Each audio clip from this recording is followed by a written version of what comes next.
إن الحمد لله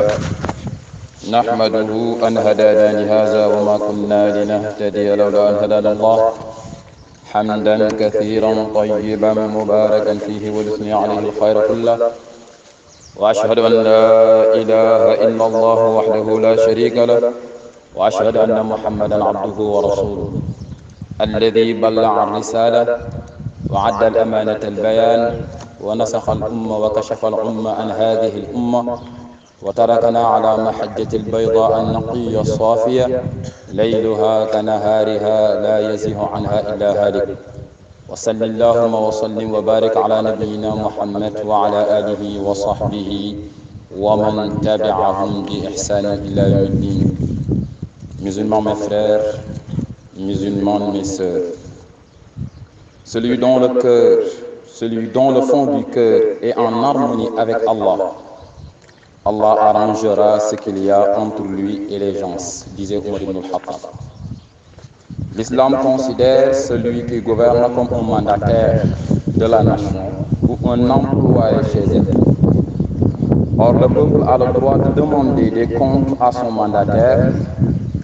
et de lui retirer son mandat, notamment s'il n'honore pas sa charge. En islam, le gouvernant n'exerce pas un pouvoir infaillible. Au contraire, c'est un homme susceptible de voir juste et de se tromper, de faire justice et de commettre l'injustice. L'ensemble des musulmans ont le droit de le corriger lorsqu'il se trompe et de le rectifier lorsqu'il dévie. Ali ibn Abi Talib radiyallahu anhu a dit à un homme qui s'était opposé à lui dans une affaire: tu as raison et j'ai tort. Certes, au-dessus de chaque savant, il y a plus connaisseur. Dans la pensée d'Ali radiyallahu anhu, le plus important pour un pays consiste en ce que toutes les affaires soient bien dirigées et que l'oppression des gouvernés soit écartée. Ali a tracé les lignes de sa politique intérieure dans son premier sermon. Je cite: Dieu le Très-Haut a fait descendre un livre plein de guidance dans lequel il a tranché entre le bien et le mal. Alors mettez en exécution ce que le livre a mis en évidence en vous joignant à lui. Délaissez le mal qu'il vous a enjoint d'éviter. Dieu a interdit que l'on porte atteinte à la vie du croyant, la considérant comme la chose la plus sacrée entre toutes. Il a garanti les droits de l'homme en les liant à la foi et à la sincérité en l'islam.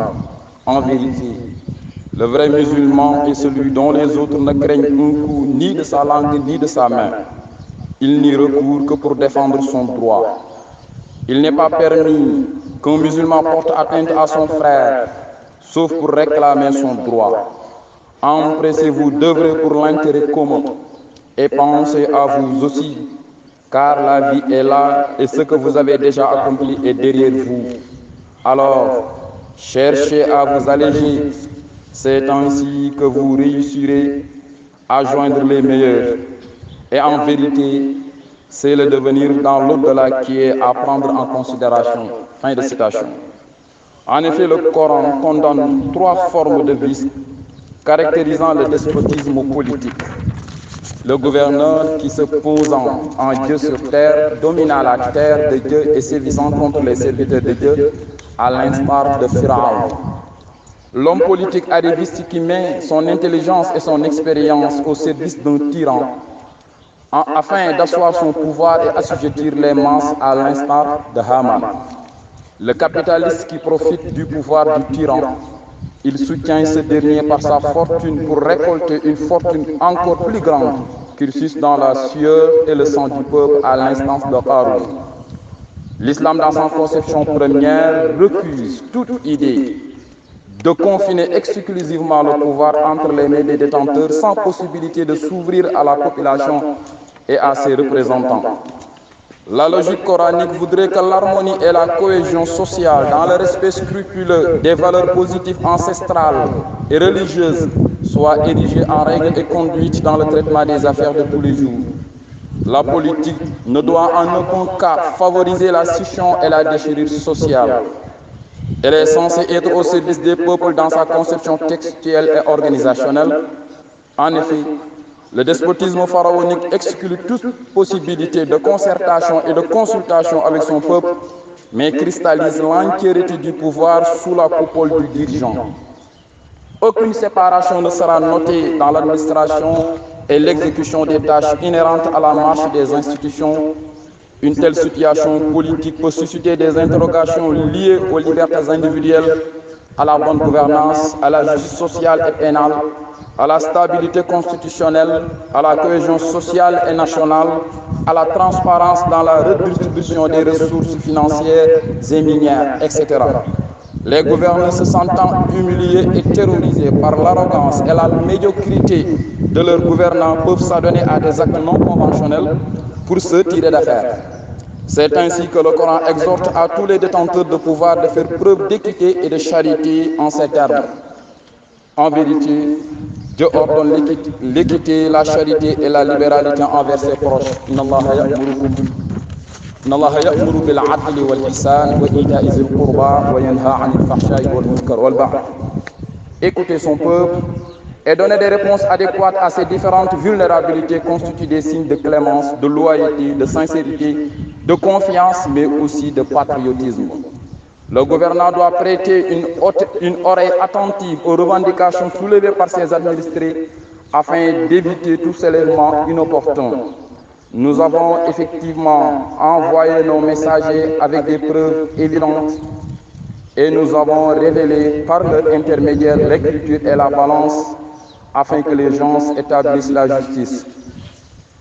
Comme le verset fait allusion à nos messagers, cela signifie que l'établissement de la justice a été l'objectif de toutes les révélations et de toutes les écritures envoyées à l'humanité. Le verset démontre également que la justice doit être mesurée et établie selon les critères et directives établis par la révélation. L'islam aborde la justice de façon globale. Tout chemin qui mène vers la justice est considéré comme étant en harmonie avec la loi islamique. Dieu a exigé des hommes la justice, et bien qu'il n'ait pas indiqué un chemin précis à suivre, il nous a fourni des lignes directrices pour l'atteindre. Il n'a ni prescrit de moyens fixes, ni déclaré invalides certains moyens ou méthodes pour l'atteindre. Par conséquent, tous les moyens ou méthodes qui facilitent et font avancer la cause de la justice sans aller à l'encontre de la loi islamique sont valides. Dès lors, la confiance dépend aussi du personnel de justice, les magistrats,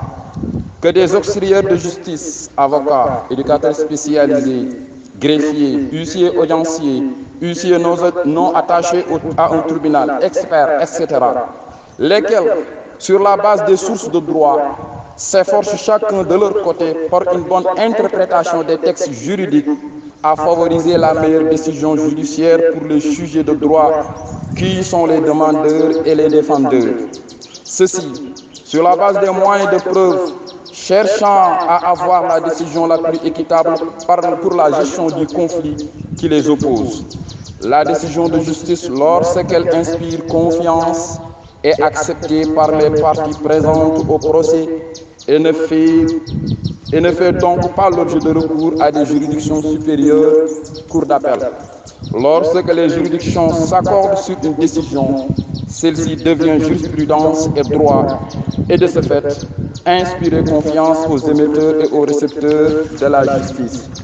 Musulmans mes frères, musulmans mes sœurs, lorsque les étudiants, qui sont censés être les futurs dirigeants de ce pays, s'adonnent à des choses inimaginables et inqualifiables, telles que fêter des anniversaires dans des conditions ostentatoires et folles, et ne pas respecter les dispositions en vigueur pour l'accès au restaurant, même si ces derniers sont toujours insuffisants, vu le nombre d'étudiants qui s'accroît chaque année, on peut penser sans risque de nous tromper que l'avenir de ce pays devient de plus en plus incertain et s'engage. Cependant, les autorités doivent, avec responsabilité et sincérité, trouver des solutions immédiates aux demandes raisonnables formulées par les mandataires. On peut parler de la sécurité qui fait défaut toujours, vu le nombre d'agressions notées au sein du campus, l'absence de sélection en master après 3 ans de souffrance pédagogique, la qualité de l'enseignement, etc. Qu'Allah soit satisfait de nous. Alhamdulillah wahda. والصلاة والسلام على من لا نبي بعده سيدنا ونبينا محمد وعلى آله وصحبه ومن تبعهم بإحسان إلى يوم الدين. يعني سنت برم سبحانه وتعالى تجل جينانتم صلى الله عليه وآله وسلم di seede di dëggal ni amul kenn ku nu war a jaamu ku dul borom bi subhanahu wa taala di seede di dëggal ni yonent yàlla Muhammad jaam la waaye ndaw la mi nga xamante ni li ko taxoon a ñëw mooy defar jikko yi jaare ko ci yërmande yonentu boobee liggéey ne liggéey bu matale demul bàyyi xeet bi lu dul bàyyi na leen ci diine ji nga xamante ni guddeem ak bëccëgam ñooyam ñu ngi leen di dénk sunu bopp ñu ànd ragal yàlla ñu ngi leen di dénk sunu bopp ñu wéetal borom bi subhanahu wa taala bañ ko bokkaale ak lenn bañ ko bokkaale ak dara ñu ngi leen di dénk sunu bopp ñu moytu loolee ñu tudde shirk day mabbu jëf ñu ngi leen di dénk sunu bopp ñu roy sunna yonent yàlla Muhammad bu ko yàlla yónnee mu ñëw jàngale ba dem la mu jàngale ñu bàyyi ko fi def leneen kooku la nga cay dégg mooy ñëw amul woon njëriñ te moom ñëwul njëriñ la ba mu jeex tàkk ñu ngi leen di dénk sunu bopp ñu moytu bakkaar diis na ci xel diis na ci xol diis na ci yaram diis na ci ruux diis na ci diggante yi doomu aadama bakkaar lu diis la ku mën a moytu bakkaar moytu ko dafa yàq nit moo xam bu feeñ ba moo xam bu làqatu ba moo xam bi ñëpp yëg moo xam bi kenn yëgul waaye bakkaar dafa diis dafa yàq doomu aadama day wàcce personnalité day wàcce xorma day yàq dignité day tax nit ki dootul tekkeeti dara ci kanamu doomu aadama yi même bu fekkee am na xorma bu ko nit ñi di xoolee moo xam autorité la wala nu mu mënti toll mais bàkkaar bi muy def day tax xormam di xotteeku du amati respect ci kanamu doomu aadama yi du amati confiance ci ñi nga xamante ni ñoom la jiite du amati li nga xamante ni mooy mu wax ñu déglu ko wala mu tere ñu bàyyil ko loolu bàkkaar da koy def borom bi subhanahu wa taala boo ko ommatulee topp ko ragal ko nangul ko moytu li muy tere def li muy digle mu ombatal la nit ñi ñu nangul la déggal la parce que nangul ko ki nga xamante ni mooy borom mbindeef yi mu ombatal la doomu aadama yi ñu nangul la déggal la mais boo nangulul ki nga xamante ni moo la bind mbindeef yi duñ la nangul duñ la déggal bàkkaar dafa diis ci ruux dafa diis ci xel dafa diis ci xol dafa diis ci yaram dafa diis sax ci diggante doomu aadama yi gannaaw ci loolu ñun ñëpp xam nañ ni li xew ci jamono ñëpp di ko waxee islam toujours comme niñ ko baaxoo di wax amul benn xew-xew buy am ci kaw suuf lu dul moom islam joxe nay solution joxe nay jàngat joxe na li nga xamante ni mooy gisin bi nga xamante ni rek buñ ci jaaroon daal di noppalu alquran waxoon na ne bu yàgg wa man a'rada an dhikri fa inna lahu ma'ishatan danka yàlla waxoon na li ma fi indi te jox leen ko bu ngeen ka fi bàyyee lu ngeen dugg ci am ci jafe-jafe bi ñu bàyyee alquran wan ko gannaaw wan njàngale yonent yàlla Muhammad gannaaw wan njàngale gaa yu baax yi gannaaw ci nañu tàmbali dund ba problème te duñ ci génn fekk teggiwu na suñu tànk fi ñu ko teg ndax fii ñu ko teg du yoon wi ñëpp xam nañ du yoon wi te war nañu fexe soppi ka parce que xam nañ du yoon wi ku yaakaar ni ci yoon wi ñu teg suñu tànk mën nañ ci am résultat da ngay nax sa bopp kooku tappale la ku yaakaar ni yoon wi ñu teg ci suñu tànk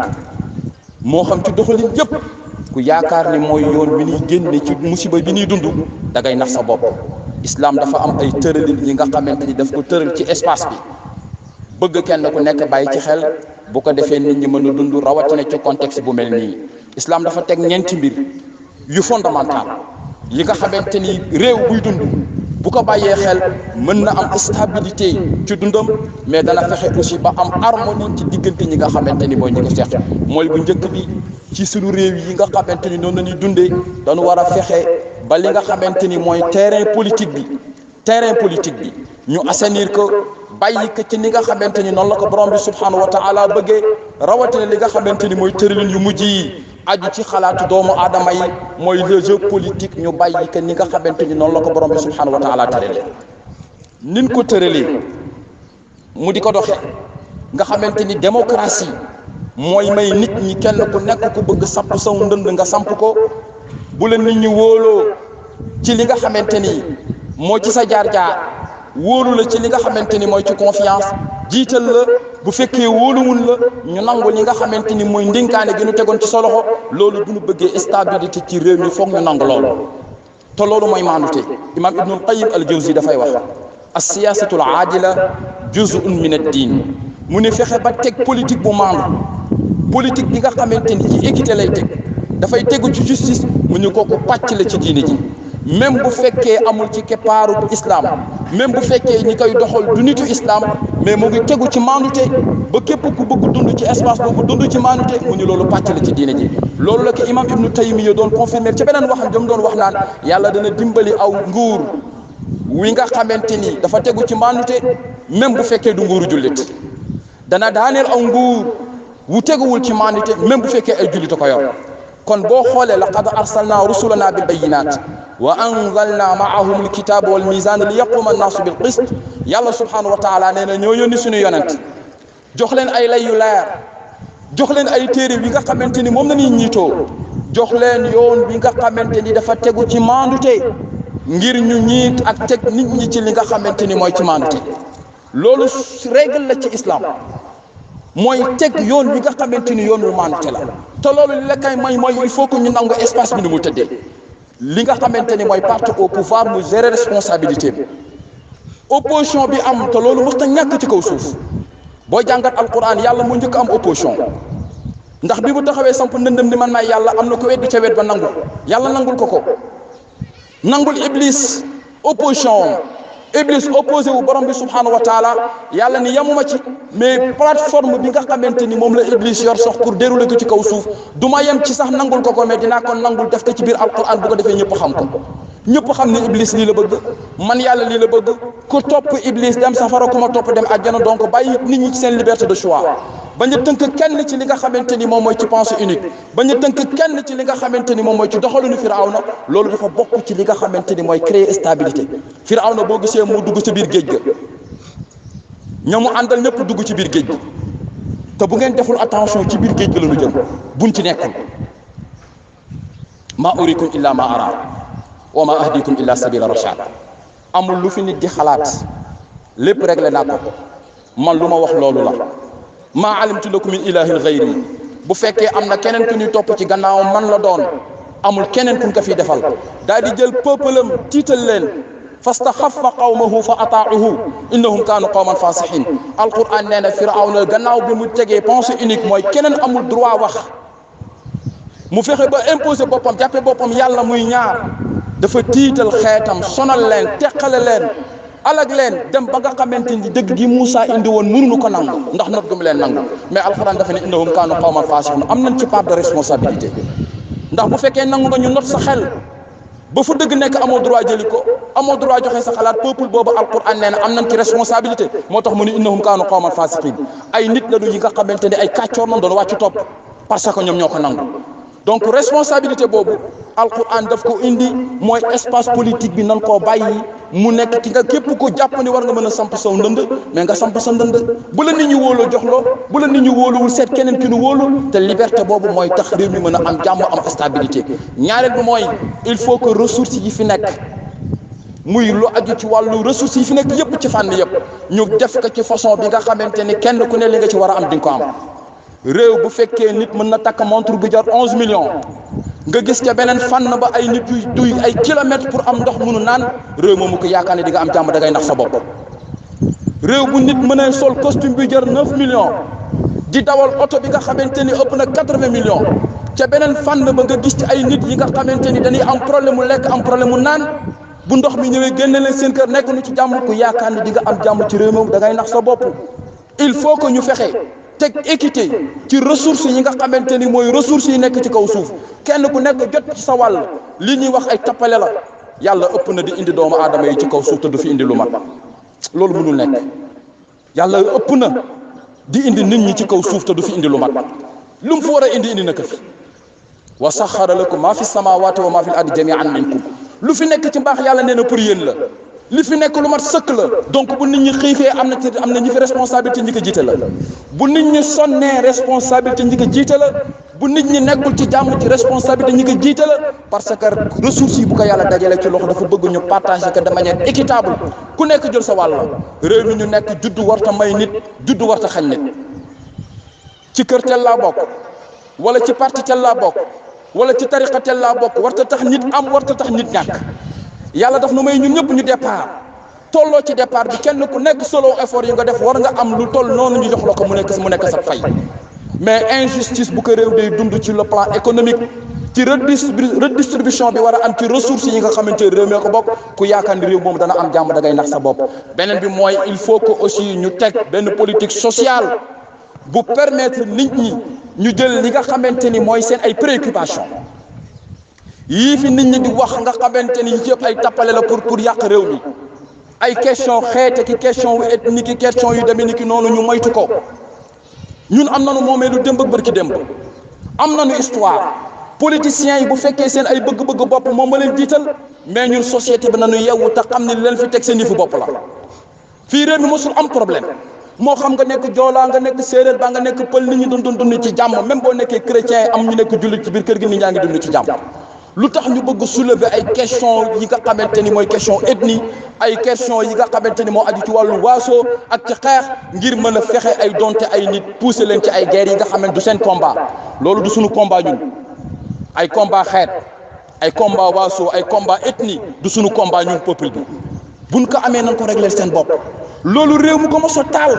am nga problème bi alquran ñëwee dafa fekk ay waaso mu fexe boole leen ci li nga xamante ni mooy wa allafa bayna qulubihim law anfaqta ma fi l ardi jamian ma allafta bayna walakin allah allafa baynahum yàlla nee na yonent bi bu fekkoon ressources yi nga am yëpp teg nga ko ci suuf pour mën leen a boole doo ko mën mais man yàlla maa def ci ñoom lu tax ñu mën a ànd te loolu maa ko def ci iman te dafa bokk ci yi gën a fondamental moo tax innamal mu'minuna ixwa lu fondamental la ci ñu tabax ko bu fekkee bëgg nañu dund jàmm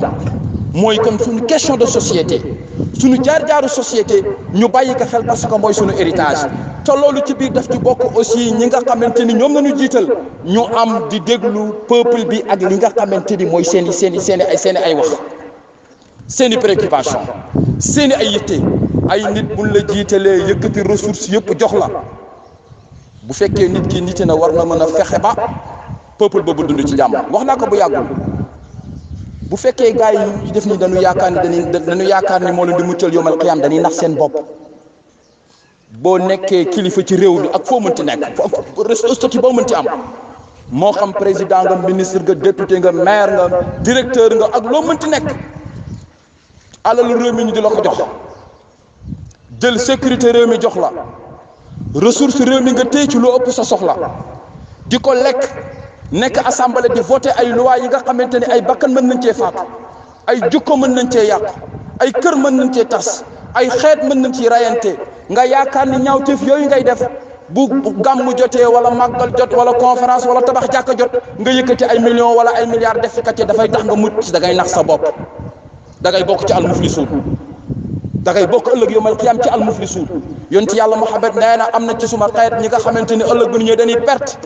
ñu ni ko ñooñu mooy ñan mu ni mooy ñi nga xam ne bi ñuy ñëw indi nañu ay julli indi ay koor indi njàng alxuraan indi lépp ci lu baax mais saaga nañu kii tuur nañu deretu kii yàq nañu yëfu kii wax nañu kii lu bon mu ni ñooñu seen jëf yu baax yëpp dañ koy joxe donc yooyu nga xamante ni ñoo ngi koy def te nekk ay njiit milliards yi ngay dugal ci yeneen yi afu diine te nga xamante ni la nga ciy dugal bu ëllëgee même boo ci amee yàlla danga koy ñàkk parce que peuple bi dañ koy delloo loolu tappale la loolu ay tappale la il faut que ñu xam ni loolu dañu koy naxe ku yaakaar ni yii ñuy def nii nekk ci réew mi di def lu la neex bu nu déggee tabax jàkk nga joxe million nit ñi naan moom de ku baax la bu nu déggee màggal nga joxe million bu nu déggee gàmm nga joxe million bu nee conférence nga joxe million te di lor sa peuple di lor nit ñi nga xamante ni yaa leen jiite boo ëllëgee lépp ngay ñàkk parce que lépp na leen di fayee donc fexe ba déglu li nga xamante ni mooy exigence sociale yi nekk ci sa biir xeet nga leen di déglu dafa bokk ci li gën a fondamental pour ñu mën a am équilibre beneen bi nga xamante ni moo ko ñeenteel mooy il faut que ñu am benn cadre juridique ak disposition judiciaire yu ñu permettre kenn ku ñu tooñ ku ne boo demee nga jot sa àq mais ku tooñ aussi ñu mën a taxaw ni la tooñ nga réew warta dox ci espace ci justice bi nga xamante ni dafay dox ci ñaari mbir yu tolloo yonent yàlla Muhammad sallallahu alayhi wa sallam benn bis dafa am benn soxna su jël alalu jàmbur te mën nga ni bu la neexee nga ni ma ngi bokkoon ci parti au pouvoir ndax moog yonent yàlla Muhammad ñoo àndoon mu jël alalu jàmbur ni magam daal di ñëw ci yonent bi daal ni ko diw mii dafa jël alalu jàmbur mais bokk na ci giir gi nga xamante ni ñu dagg loxoom loolu déception bu rëy lay jur ci biir xeet bi askan wi mu bokk ñu dagg ci loxoom loolu doy du gu rëy lay jur ci biir xeet bi bi mu waxee ba daaneel yonent bi bëri dafa xonk mu jug taxaw daan ni li alak xeet yu njëkk yi mooy bu fekkee nit def na musiba def na infraction nekk ci ñi nga xamante ni ñoo bokk ci parti au pouvoir dara du leen ca fekk mais bu fekkee dafa bokk ci opposition ñu mën ko teg ci seen kaw ba nu daanu mu ni maa ngi waat ci loxo ci nga xamante ni bakkanu yonent yàlla Muhammad ma ngi ci bu fekkoon sama doom ji Fatima moo sàcc ma def ko teg atte bi ci kawam comme ni ma koy tege ci kaw atte ñëpp bu fekkoon suma doom Fatima moo sàcc te yar naka yar wi nga xamante ni du sàcc mais exemple la bëgg wax ak atte bi toll moom ni sama doom ji bu sàccoon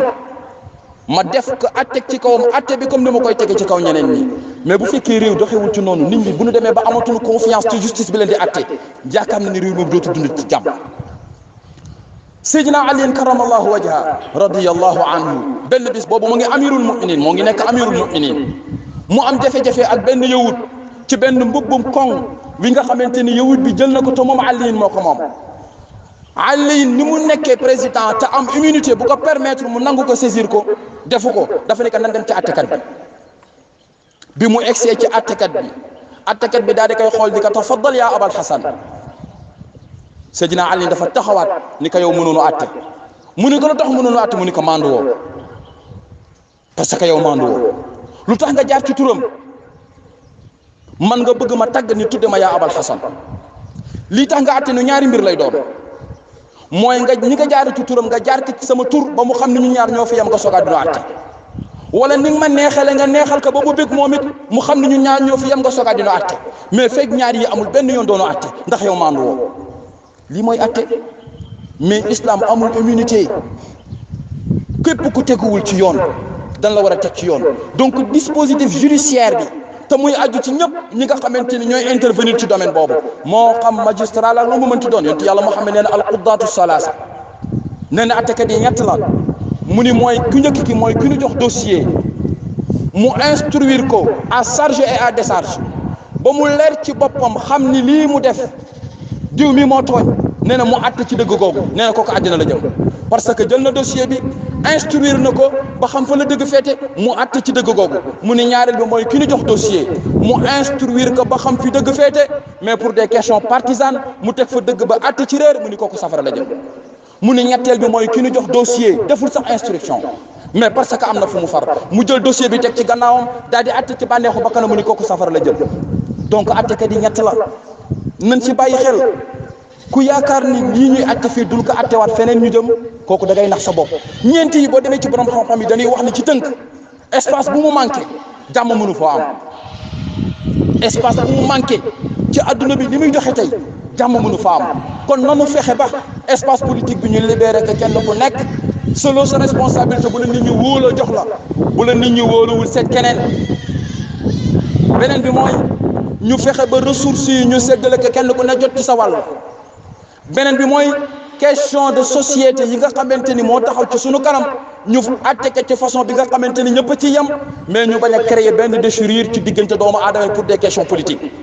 bu mujj mi mooy ñu fexe ba am benn dispositif sur le plan juridique bi nga xamante ni ci texte yi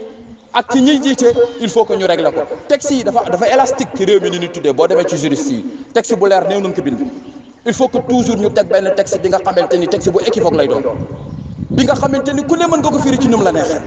loolu il faut que ñu régler ko mu leer naññ ci bopp nit ñi ñu mën a avancer nekk ci leneen beneen bi aussi il faut que ñu fexe ñiy atte ñu moom seen bopp atte li ñuy atte ci dëgg tekk ci maandute bu ko defee réew mi ku nekk mën a am ci jàmm loolu buñ ci génnee da ngay gis ne contexte bi ñu doon dund te mu indi lii yëpp islam daf ci joxe solution bu yàgg Youssouf jiñ nañ ko fi njaaloo te defu ci dara parce que ki ko jiiñ am na pouvoir am na doole mënu ci lenn ñu indi logique ñëpp xam ni defu parce que bi PV yi génnee ci logique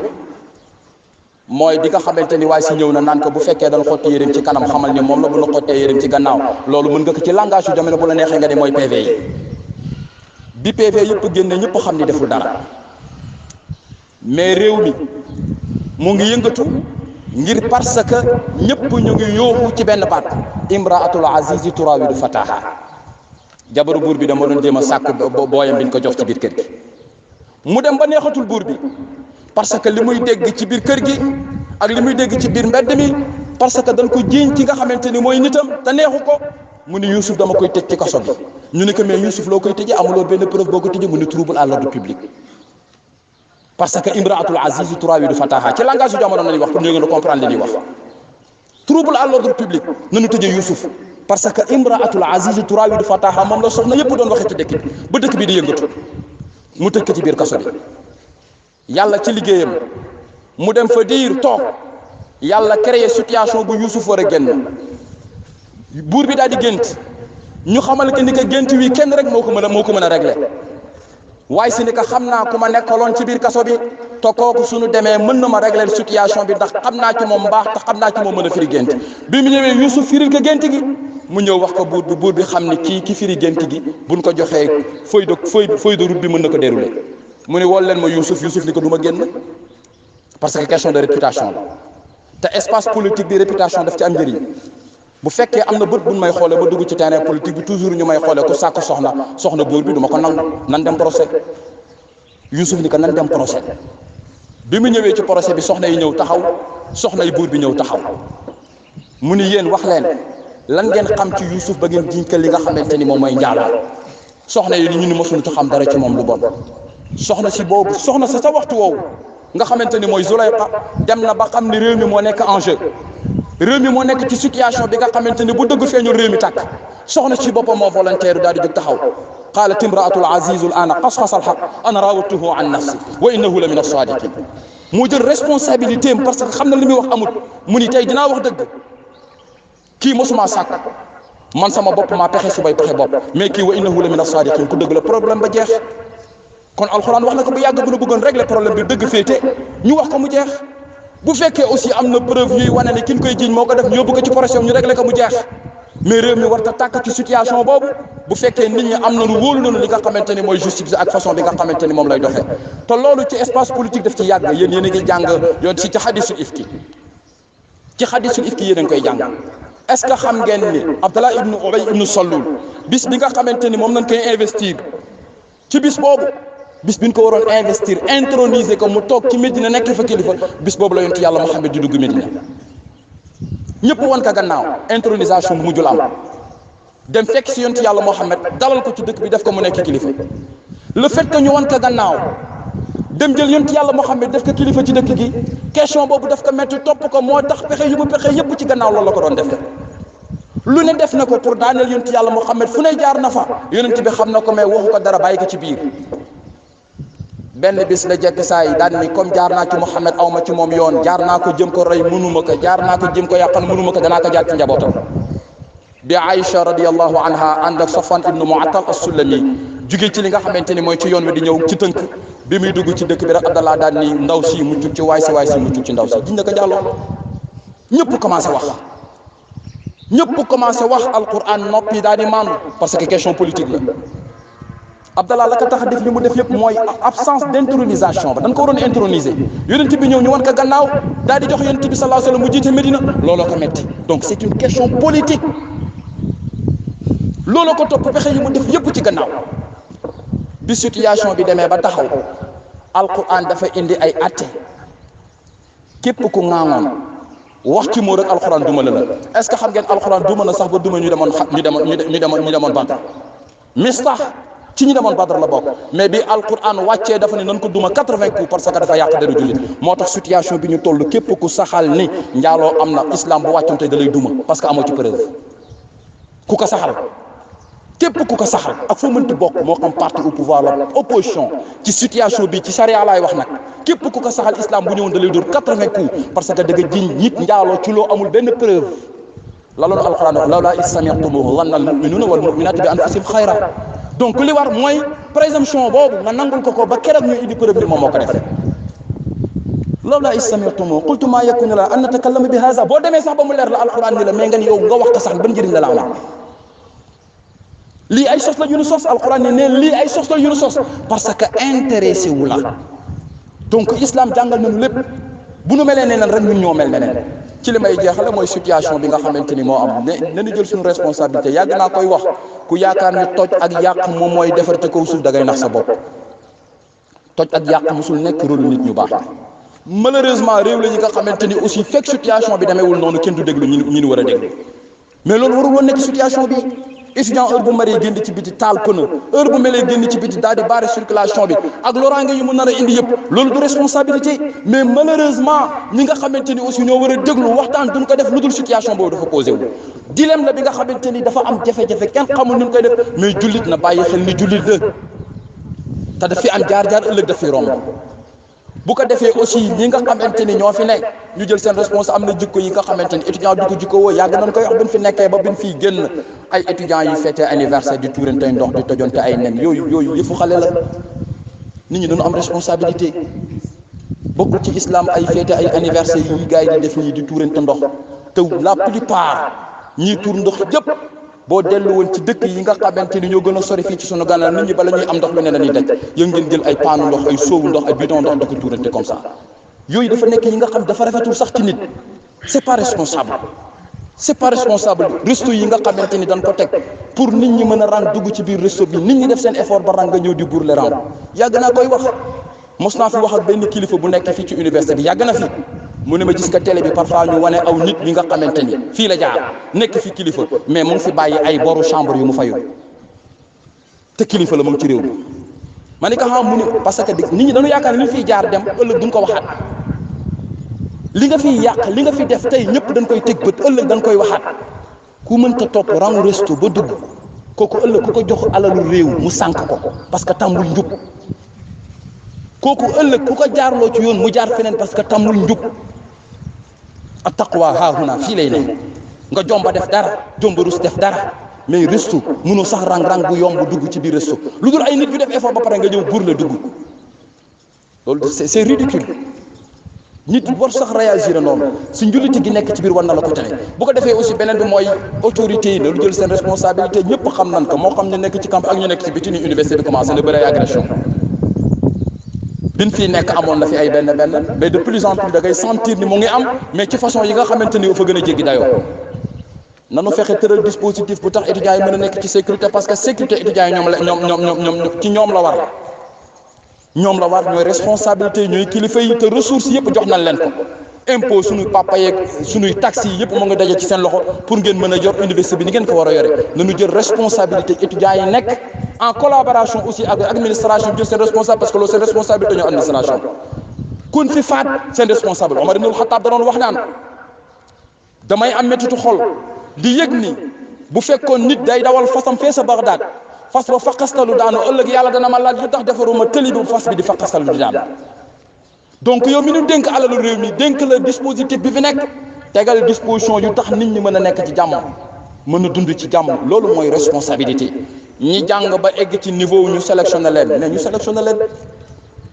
loolu wareef la bu fekkee nit ñi mënuñoo assuré ci ñoom njàng gannaaw bu ñu génnee ci njàng ñu fexe am lu leen teg seen loxo mais ñu bañ ñu posé nit ñi ñëpp dugg ci biir université yi ñëpp ñëw jàng si bu ñu génnee ñëpp am ci ñun li nga xamante ni mooy yaakaar ne duñu tekki dara ci réew mi dafa doy waar